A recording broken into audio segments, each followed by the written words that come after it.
What is power? I think that at the root, at the most fundamental definition of power is the ability to affect change. And that ability comes from lots of different sources. And so there are different sources of power, right? And so we'll talk often about the 5 types of power and how those show up for any one individual or on a team.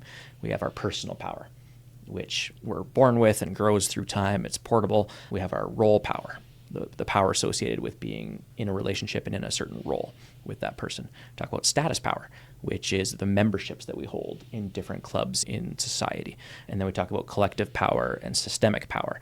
But the experience of power is those 5 coming together, and they're in the room with us. And we leverage that power to affect change in the world. Sometimes we use that power to prevent change from happening. We're really protective of the status quo. And so power can be used to protect and preserve something, and it can be used to unlock something and grow something as an opportunity. But fundamentally, it's not a good or a bad, which I think is a common misconception, is that power is a negative thing or a positive thing. It's actually just a neutral thing. And it's how we experience power that makes the biggest difference. When we think of power, we try to bring it down to its most simplistic definition of it's the ability to affect change. And when I think about power in the context of our relationships, our business is focused on those relationships and how they come to life in the workplace primarily. But we know as an organization that a lot of our work actually will translate into relationships outside of the work. So our mission is to create leaderful teams. And while the majority of our work is using power, helping people to understand and deepen their level of understanding about how they use their power, how other people's power affects them, and then how to develop skill to use that power more consciously in the relationships, which will help them to align their intentions with the impact they have.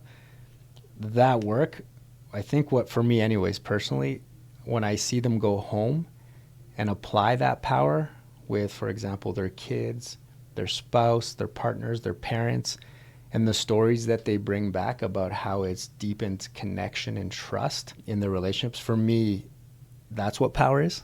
And the confidence that I see in people to use their power in ways that, like I said before, just deepens connection and trust in the relationships. The journey typically starts off with everyone who's involved, whether it's a leader, a team of leaders, or a leader in their teams, but bringing that group or team together to develop a shared understanding of power, a fundamental understanding of power, and how we typically operationalize that power through communication.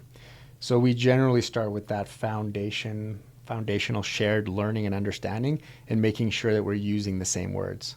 Once we've done that, we've introduced some tools for what we call exploring with compassionate curiosity.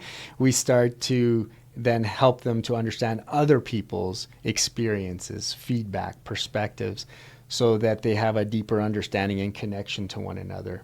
Once they're able to do that, they're able then to apply the skills that we've taught them. And just like anything, changing behaviors can be quite tough.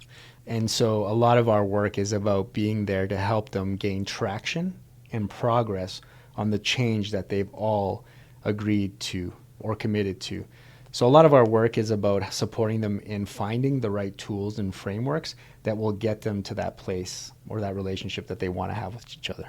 I think it really comes down to that intention impact gap again, because using power to close that gap requires us to know that the gap exists in the first place. And so it can be, we call it the discovery phase, and that can be at the individual level, discovering the gap between our own intentions and our impact, but often that's at the team level, where we say, here's the type of employee experience we want to drive, or here's the type of results, and here's the current state, and getting really clear about what that is so that everyone's on the same page as far as the necessity to dig into power conversations, because not everyone is at the same willingness or awareness. And so our first job is to get everyone to that same kind of shared awareness of what the current state is and what the desired future state is. And then we can start to work on specific skills and tools and frameworks.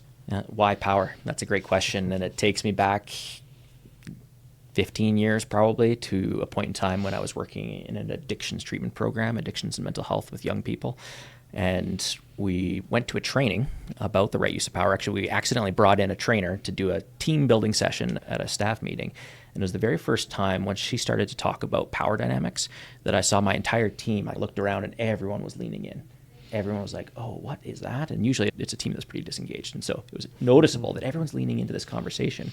And what it did is it gave us language to describe experiences that we were all having in the work, and to realize that they weren't these one-off things, that there was an underlying dynamic that exists in a relationship that is a power dynamic. And if you understand that, then you can start to align your intentions and your impact more consciously and more proactively and with greater ease. And so addiction to mental health, it was the thing that really shifted our practice. And then it was also the thing that when I got home at night and I walked in the front door and I saw my young kids, it gave me pause to stop and realize that as a father, I have a tremendous amount of power and responsibility, and how am I showing up with that power in those relationships. And like you said earlier, to the seeing people, seeing the portability of this conversation and the impact that it has in all areas of life, that's really what sold it for me and made me realize that power is the conversation that we need to be having if we're in relationship with each other and struggling. When I actually was introduced to the right use of power framework by Jeff, after I'd gone through basically burnout in my corporate career, where I'd almost lost everything. So my health, my marriage, and I had a baby on the way.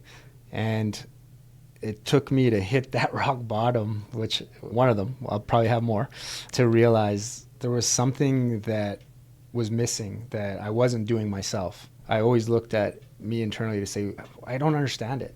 I thought I was doing everything right, and look where I've landed. And I also was a leader. I was a VP at the age of 25, should not have been one.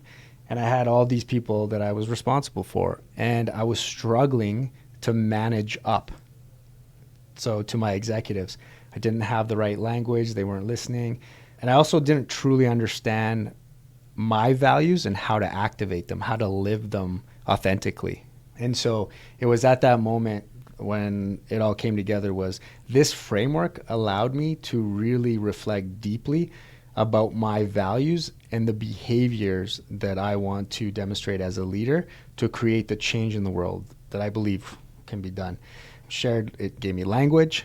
It made it easy to have conversations with people who are truly afraid to open up those discussions because they are fearful of losing what they've built. I found, to be honest, it was just easier to talk to men about it. I think when we were talking to women and other groups that are maybe more oppressed, it really helped to develop that confidence in being able to do this work. There's many reasons why.